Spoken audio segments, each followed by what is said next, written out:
for Ango practice period, autumn 2020, studying Dogen Zenji's continuous practice. On the great road of Buddha ancestors, there is always unsurpassable practice, continuous and sustained. It forms the circle of the way and is never cut off. Between aspiration, practice, enlightenment, and nirvana, there is not a moment's gap. Continuous practice is the circle of the way. This being so, continuous practice is undivided, not forced by you or others. The power of this continuous practice confirms you as well as others. It means your practice affects the entire earth and the entire sky in the 10 directions. Although not noticed by others or by yourself, it is so.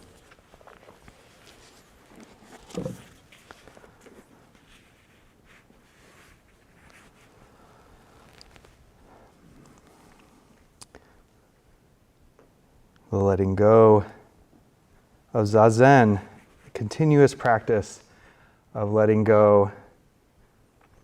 And what does it mean to let go?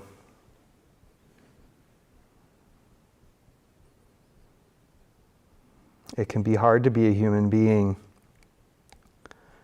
The first noble truth of Buddhism is that we have dukkha, dissatisfaction, stress, that we suffer. We have problems that we want to solve.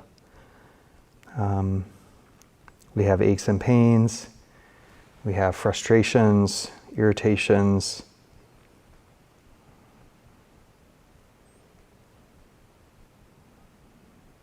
Yesterday we talked about some of the hindrances and obstacles, ways that we get in our own way. And human beings have been doing that for as long as there have been human beings. When we sit down to practice meditation, we see what the mind is up to, and it's not such a pretty picture. As we said before, the busy mind is like a 4-year-old with a flashlight. It goes all over the place, and it stresses us out.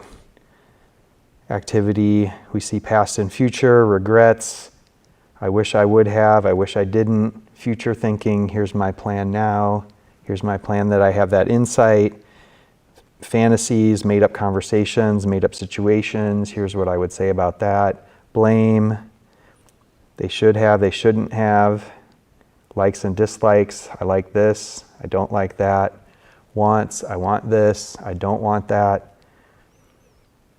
judgments and criticism, good, bad, I'm bad, they're good, they are bad. And all these things arise, come and go. We notice them. In our meditation, we can see what may have been automatic before and just reactive in our everyday. And as we sit down and do the practice, more and more we can see what the mind is up to. Yesterday we talked about the 5 hindrances. Again, human beings with their human minds have had similarities. Many people expressed that they've experienced these arising desires of the senses for comfort, for pain to go away, anger and ill will, the habit of mind of irritation, everywhere from irritation and frustration to fury, restlessness of mind scattered,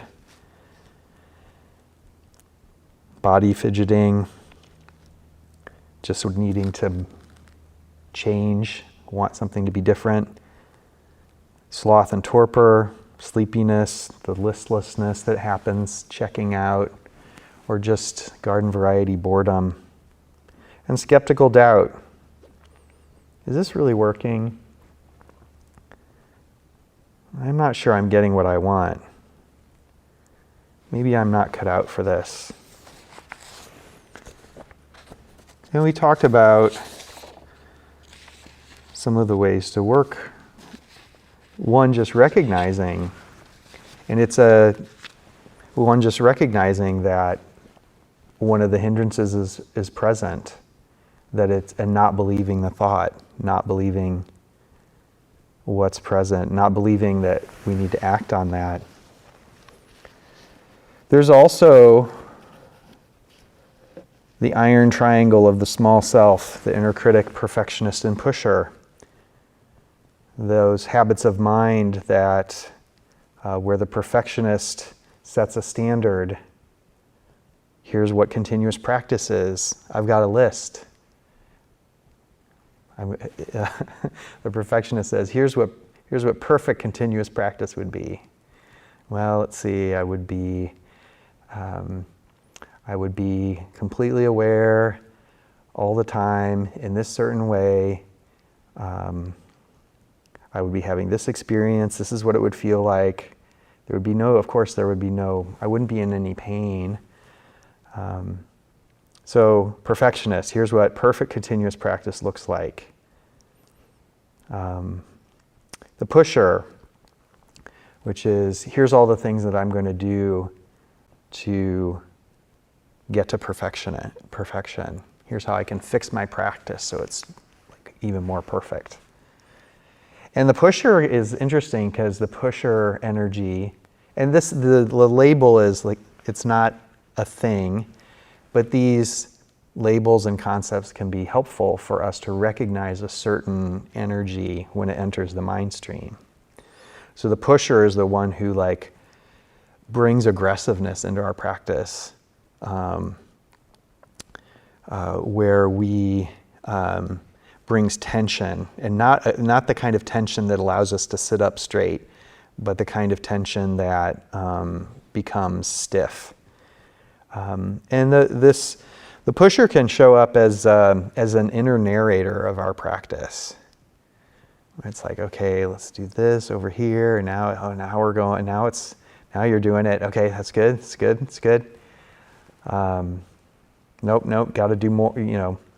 And of course we do need to work with our mind, but there's a way that it moves from bringing the practice back to becoming the mind is sneaky and comes in and says, and it's like, well, I can't think and have my way in the ordinary way, so let's make this my purview. So I had experience once of a sesshin where it was like, I felt like during my meditation practice, like I was on an airplane and I was sitting next to somebody, and I've sat next to somebody like this where they were like, they're bringing peanuts now. They're bringing Coke now. Now we're starting to land. And just like, they didn't have any opinions or whatever, they just completely described everything that was happening. And so sitting down it's like, what is going on? So there's this inner narrator. And then there's the critic, which is really the perfectionist sets the standard, the pusher kind of is shoving us towards perfection, and the inner critic is basically telling us how we're coming up short. It can lead to, it's the critical inner criticism, outer judgmental, outer judge. And there are many ways to work with the inner critic. We have a workshop where we look at different ways to kind of work with it on a conceptual level, and that's really helpful. There are many ways to work with the 99 curves that Aoyama Roshi talked about. The sort of continual practice is not a straight line, and these things arising are part of continual practice, continuous practice.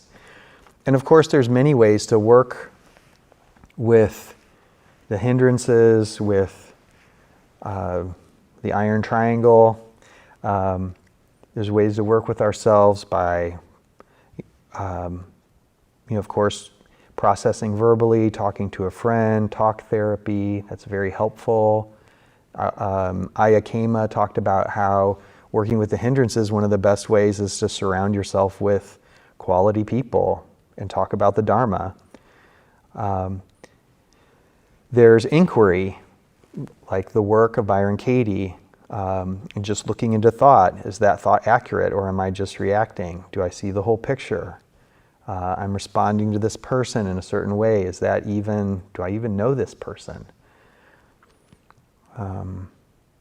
Pivoting, what if I gave that person the benefit of the doubt?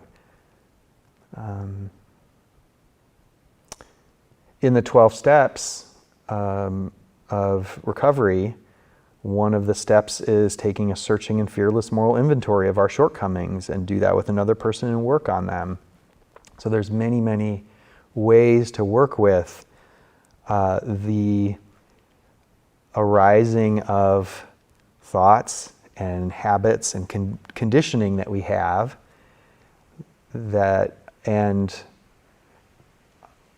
and work with them in such a way that we get to know them and perhaps create some space. In Sesshin, we let go.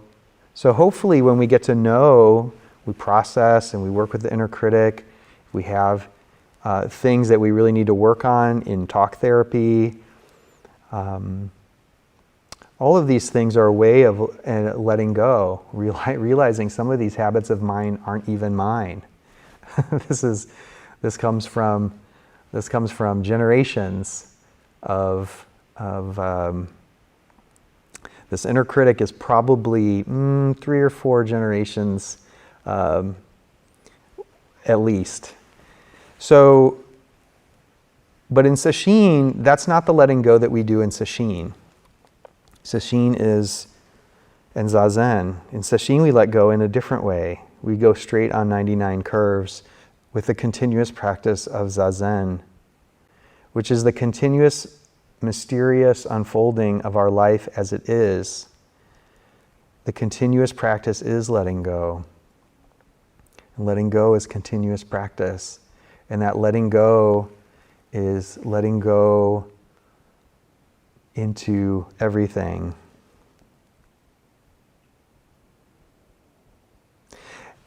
After the opening of his fascicle, Dogen Zenji, well, let's talk a little bit about Sesshin. So in Sesshin, we create a practice container that catalyzes letting go of personal choice for the schedule. Here at the monastery, letting go of choosing what to eat, letting go of sleep, getting up earlier so we have more time to practice, letting go of interpersonal relating, letting go of the news, letting go of speaking, reading. And those participating online have the challenge of doing this from home. The continual letting go at home, at work, and with caretaking.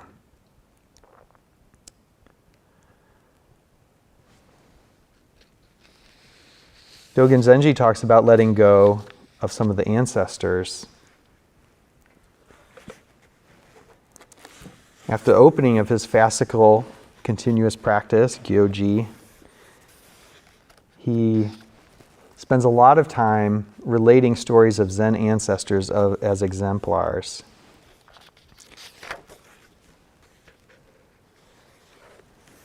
So I'll just read a few of these to give you a sense of Dogen Zenji's writing, and also what he's pointing to with letting go. Hui Nang, who would later become the 6th Chinese ancestor, was a woodcutter who could hardly be called learned. He lost his father when very young and was brought up by his old mother. He worked as a woodcutter to support her. Upon hearing a phrase from a sutra at the crossroads in town, he left his mother and set out in search of Dharma. He was a great vessel, rare for any time, an outstanding practitioner of the way. Separating from his loving mother must have been more difficult than cutting off his own arm. Setting aside his filial obligation was not lightly done. And by that, really his obligation to take care of his mother. And so leaving home, that's a big deal, the filial piety in China, in ancient China. Yun Yunyan and Dao Wu both studied with Yaoshan. Together they made a vow to study single-mindedly without laying their sides on the platform for 40 years. So they didn't lay down for 40 years. Yunyan transmitted the Dharma to Dongshan and would later become Great Master Wu Ben. Dongshan said, 20 years ago I wanted to be just one piece, and I have been engaged in Zazen ever since. Nowadays, this statement is widely acclaimed.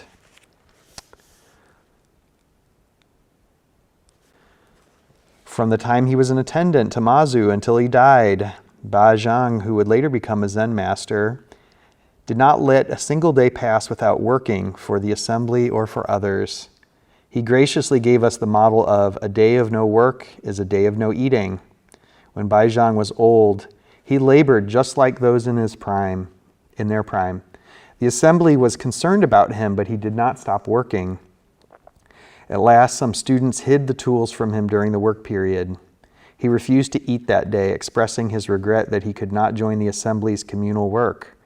This is Bai Zhang's exemplification of a day of no work is a day of no eating. The wind of the Rinzai school, which is now widely spread in Song, China, as well as the wind of other schools. Wind means it's the essence or the inspiration, represents the continuous practice of Bai Zhang's profound teaching.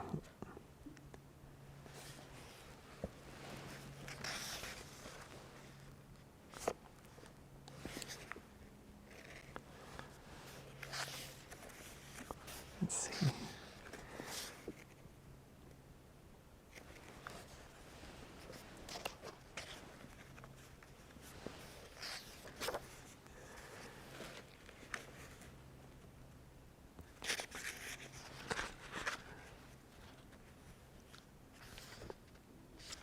So, reading these, you get a sense of Dogen's style, and what he's pointing to is important. First of all, this is not about creating kind of a superhuman standard of not lying down for 40 years. These stories, the details are not important. You don't have to go lying down for 20 without lying down for 20 years. What Dogen is trying to convey is the spirit of letting go.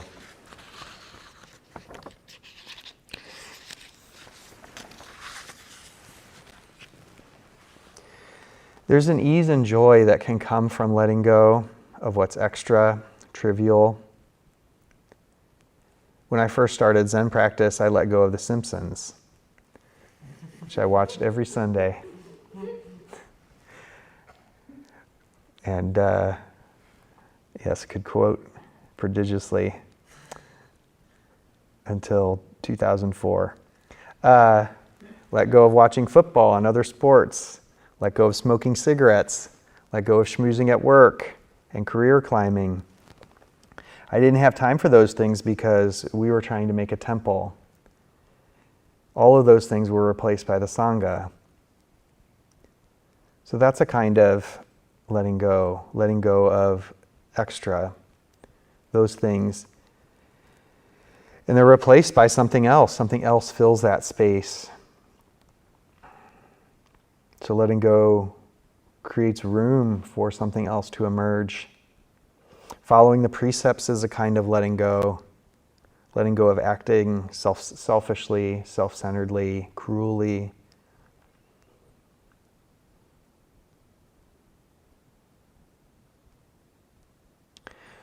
Dogen Zenji says, the effect of such sustained practice is sometimes not hidden. Therefore, you aspire to practice. On the other hand, the effect is sometimes not apparent. Therefore, you may not see, hear, or know it.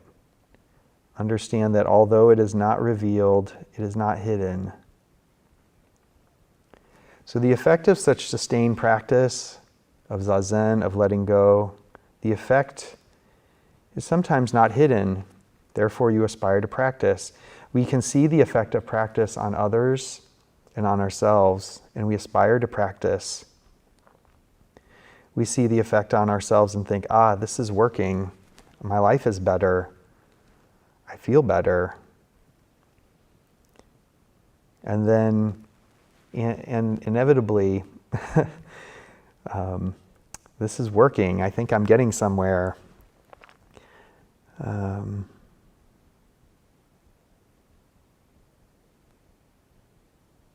We might have had insight or bliss and try to get at it. So this letting go of Zazen, when there's, the mind is tricky. So an insight or bliss arise, and we try to get it, go get it. Let's see. It was when I was sitting further back on the cushion that it happened. It was definitely an erzafu. Oh, and the wind was blowing in the forest. It was definitely in the morning. Or the opposite. I just can't concentrate. It's hopeless.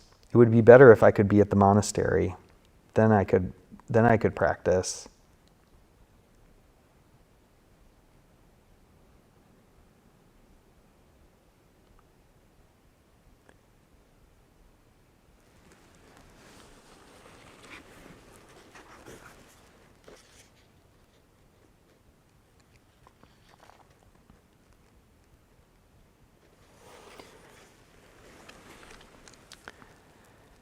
So these things are traps.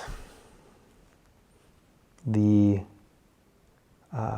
making experience into a solid thing is what the mind does. The mind is used to taking an experience and turning it into an idea, a concept, a story.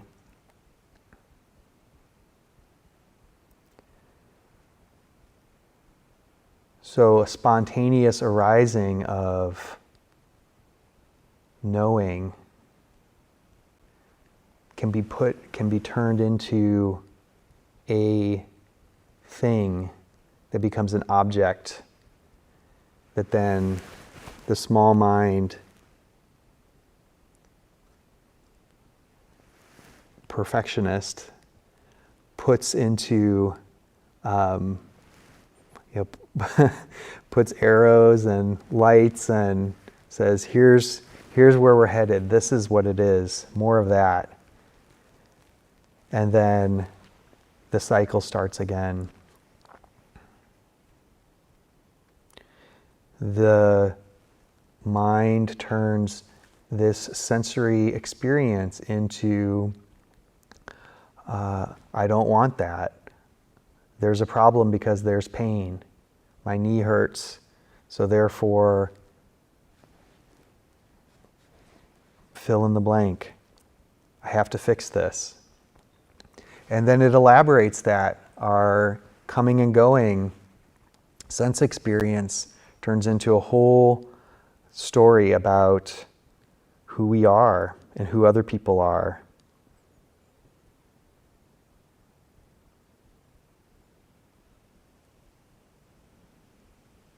In Sesshin, we do the letting go of Zazen over and over again, letting go of our idea of who we are, of the hindrances, of awakening, of enlightenment, of what Zazen is, of what the monastery is, of what I am, and sink into the direct experience of our life. Over and over again, moment after moment, experiencing. So instead of sleepiness as, it is helpful to say, this is normal. This is normal. There's a hindrance that's called sleepiness. That's not a problem. And yet, we have to be careful that it doesn't turn into more and more of now it's a problem that needs to be solved, so I need to look at it as separate, as opposed to going into the experience. How is this part of my life? What is sleepiness part of my life? What is the doubt part of my life? What does this anger feel like?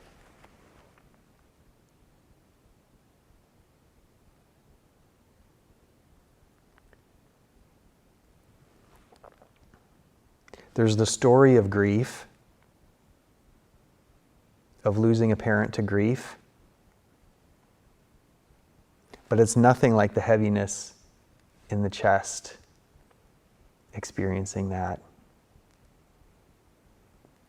And the story can often be a way to bypass the feeling of what's real about that grief.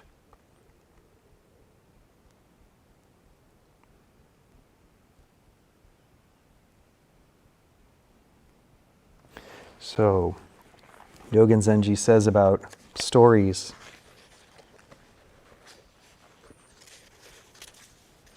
don't have an idea about yourself.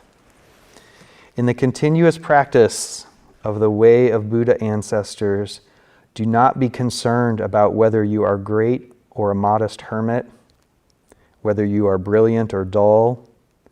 Just forsake name and gain forever, and don't be bound by myriad conditions. I wonder where a great hermit lives and a modest hermit lives.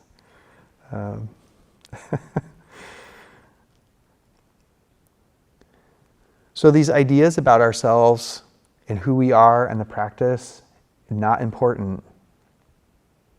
Not the truth. Doesn't matter. In the continuous practice of the way of Buddha ancestors, do not be concerned about the appearances. Doesn't matter. Brilliant or dull. Understand the chants or don't understand the chants. Understand the teisho or don't understand the teisho. Doesn't matter. Just forsake name and gain forever. And don't be bound by myriad conditions. And then ideas about, do not waste the passing time. Just do it. Just do the practice. Brush off the fire on top of your head. Do not wait for great enlightenment, as great enlightenment is the tea and rice of daily activity. Do not wish for beyond enlightenment, as beyond enlightenment is a jewel concealed in your hair. So don't have ideas about your practice or enlightenment or what it ought to look like. I like how he just says, you know what, great enlightenment is the tea and rice of daily activity. It's completely ordinary. Don't worry about it. Beyond enlightenment is a jewel concealed in your hair. It's like right there.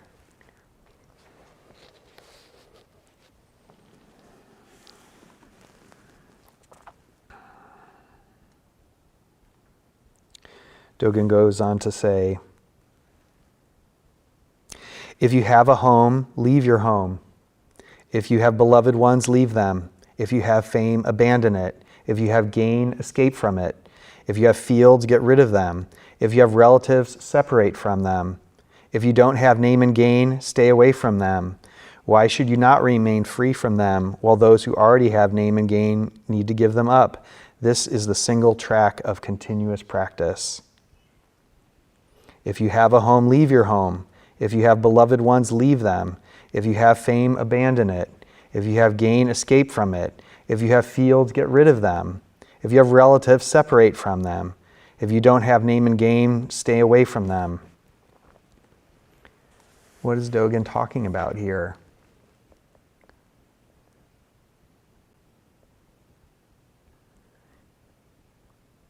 He's not talking about chucking it all and abandoning our family, our friends, our commitments. Dogen is talking to something more fundamental than that. Dogen is talking, this is the spirit of setting aside our cherished thoughts and ideas, opinions, obsessions, whatever they are. I'm terrible, I'm right. It's letting go of the small self.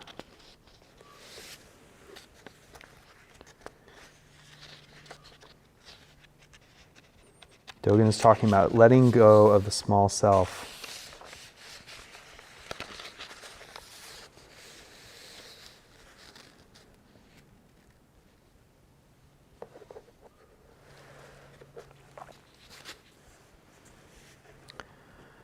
So how do we do that?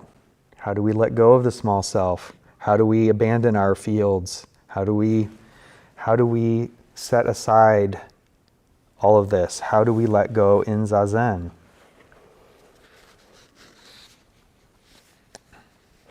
The way that we let go in Zazen is to return to presence over and over and over again. Abide in the not knowing how practice is going, not knowing good or bad, not knowing the hindrances, not knowing, in other words, by not having collapsing into concept, collapsing into story. The more we return to presence, the more quiet, spacious mind is our home. We're going to leave the home of our ideas about ourselves that we've constructed our whole life or that others have imposed on us, and abide in the home of the present moment, abide in quiet, spacious mind, our true home.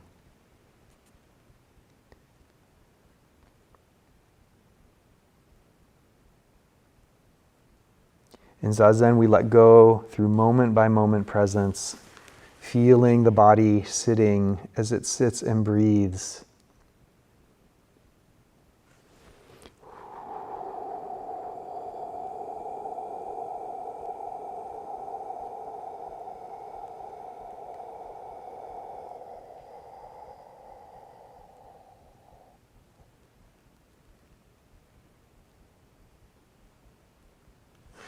All the way to the bottom, over and over again, moment by moment, experiencing awareness of the breath all the way to the bottom, the pause in between, staying with the pause, and then the in-breath. Where does it come from? It emerges, where does it come from?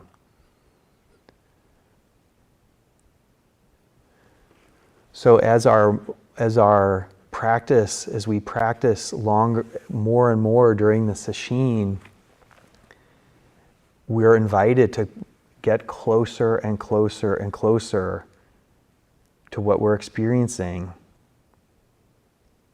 more and more intimate with the experience, feeling the breath all the way, feeling the body completely, the whole body breathing, supported by the earth, made up of nothing but sound and sensations. An idea of practice comes up, throw it away, get closer, get curious. Who is it that feels this? Who is it that hears this? Who is seeing this? More and more intimate, closer, closer, closer. If boredom comes, get closer.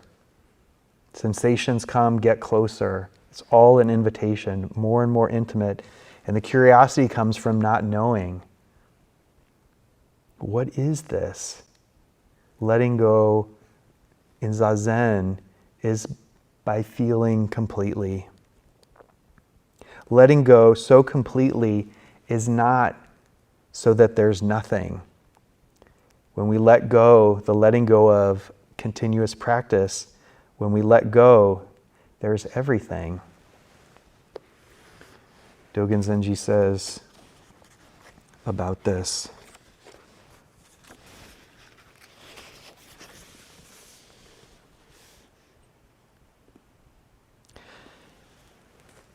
There is everything.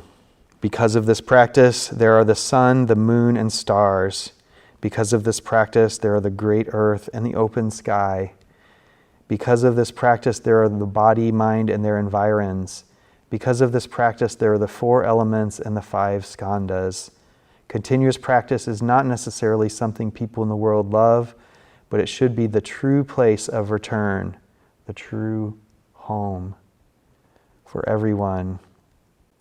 Because of this, the continuous practice of all Buddhas, past, present, and future, and all the Buddhas sitting here in this room and in this sesshin, all Buddhas of past, present, and future are actualized.